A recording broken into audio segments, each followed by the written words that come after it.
Hi, I'm Don. Today's miniature is by Printable.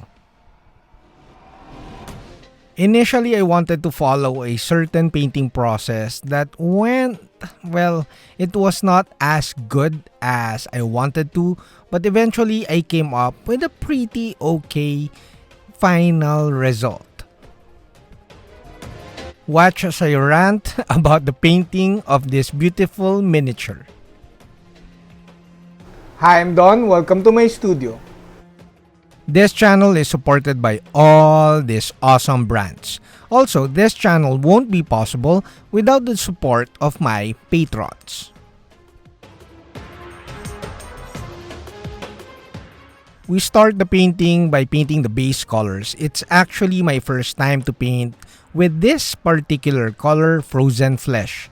It's like a very dark violet gray color and it's beautiful, but again, it's my first time and I kinda struggled with the painting of the skin because of this base color.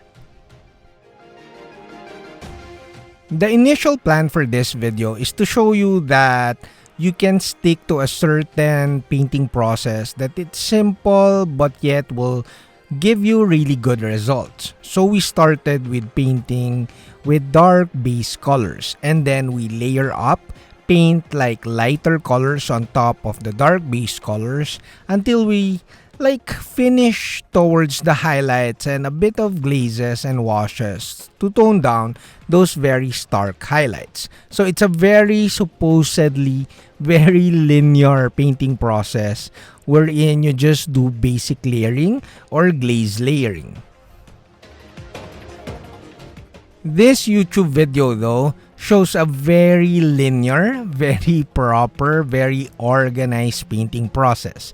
However, I've edited out so many parts already. Like I edited out the part wherein I painted the mask, I painted the base, and of course, I edited out the oil painting part. The main frustration with the painting process is that I kinda forced to follow it. I force myself to follow the laid down painting process of painting the base colors, layering and then highlights and then toning down with glazes. However, since it's my first time to paint this tone of gray purple skin, I kinda struggled with the ugly stage of the skin painting. So, if I were to paint this beautiful miniature again, I would focus on painting the skin first and the tail, basically the major parts of the model, before I would paint the other parts which are the gold non-metallic metal and the other parts of the miniature. So I painted this miniature for a couple of days, but if I kinda did not follow my laid down painting process strictly, I could have painted this faster. So I know I think I said this in a few of my older videos that you should basically just trust the process. But apparently, of course, if you're not flexible enough, like in terms of following the painting process, you shouldn't really force yourself to follow the painting process that you lay down, especially if you need to focus on certain areas before moving on to less important areas.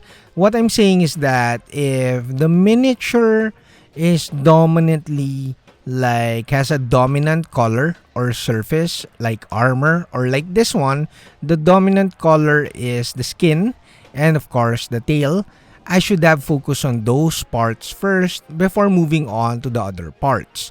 In this manner, I'll be happy with the main painting, the main part of the model, before I kinda spend more time on the other parts of the model.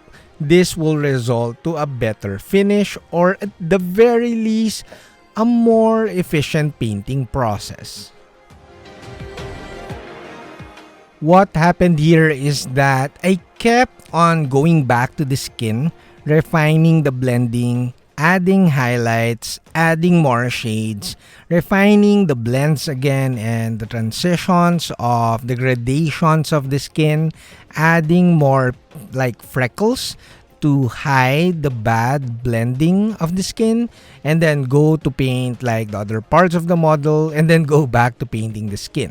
So it was a very chaotic process, but eventually, of course, you kind of pull it off until you're happy with the skin, and then you continue to refine the other parts of the model. But I'm most happy with the gold non-metallic metal here because the pale skin is so pale. Like, I'm not used to painting pale skin or like very neutral color skin like this one, which is gray. It tends to look very flat. This is one of the reasons why sometimes I really don't like very opaque paints, because they don't give you nice like play of colors. There's no transitions, there's no play of transparencies of the paints, and thus you have a very flat, very boring finish. So when you like see the overall status of your painting, you're not really happy with it.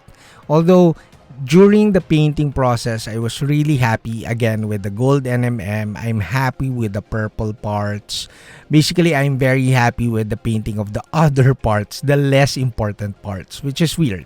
So it was like just push through. I was like soldiering on and finishing the model, making sure that I make the other pops really, like the other parts of the model really pop.